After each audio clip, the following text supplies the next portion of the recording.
Hello, c'est Célia.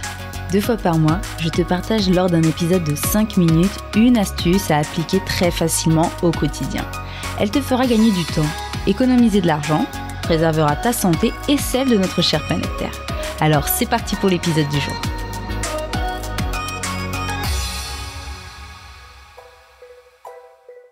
Ça y est, les températures s'adoucissent, le beau temps pointe le bout de son nez. Ah, ça me donne vraiment envie de reprendre le sport, tout ça. Mais je ne sais pas toi, mais perso, faire du sport pour faire du sport, c'est vraiment pas mon truc. J'ai besoin de m'amuser ou de faire quelque chose d'utile pendant que je me dépense. Alors la salle de sport, non merci. D'ailleurs, en parlant de choses utiles, as-tu déjà entendu parler de plogging ou bien de clean walk ? Je pense qu'à première vue, tout comme moi la première fois, ces noms ne t'inspirent pas grand-chose. Pourtant l'enjeu est simple. Il s'agit à la fois d'allier pratique sportive, dans ce cas-ci la course à pied ou bien la marche, avec un geste pour l'environnement. Plus précisément, il s'agit de courir ou bien de marcher tout en ramassant des déchets dans le même temps. Pour la petite histoire, le plogging est d'origine suédoise. Il est arrivé en France en 2016, lorsque Nicolas Lemonnier, ostéopathe nantais, crée l'association Run Eco Team. En revanche, la date de lancement du mouvement Clean Walk n'est pas si évidente.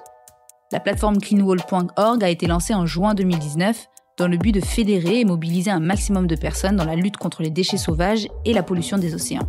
Sache que ces initiatives existent dans plus de 100 pays. Donc même si tu écoutes cet épisode de l'autre côté de l'Europe, pas d'excuses, tu peux parfaitement y participer. Mais alors, pourquoi allier le sport à la protection de l'environnement ? Eh bien sache que d'après le dernier rapport de WWF, il y a 80 000 tonnes de plastique retrouvées chaque année en France dans la nature. Ces plastiques trouvés dans les océans, les mers et les rivières sont ensuite dans ton assiette. En ce qui concerne l'aspect sportif, si tu as peur que ce type de sport ne soit pas suffisamment efficace pour te sculpter un corps de rêve, sache que le plogging, par exemple, sollicite tous les muscles du corps. Il faut à la fois se baisser, se relever et porter les déchets récoltés, de quoi travailler aussi bien les abdos que les biceps. Les changements de rythme imposent donc plus d'efforts physiques qu'un circuit de course sans contrainte. De plus, cette pratique a également un intérêt préventif, car le regard extérieur éveille les consciences et sensibilise les passants sur le problème de la pollution et des déchets plastiques. Donc faire du plogging, c'est en quelque sorte sensibiliser le monde autour de toi sur les enjeux environnementaux et surtout sur la pollution due aux millions de déchets présents dans la nature. Si mes arguments t'ont convaincu, sache que tu peux retrouver tous les événements de la Run Eco Team sur leur page Facebook. Le mot d'ordre de ce groupe est un run égale un déchet.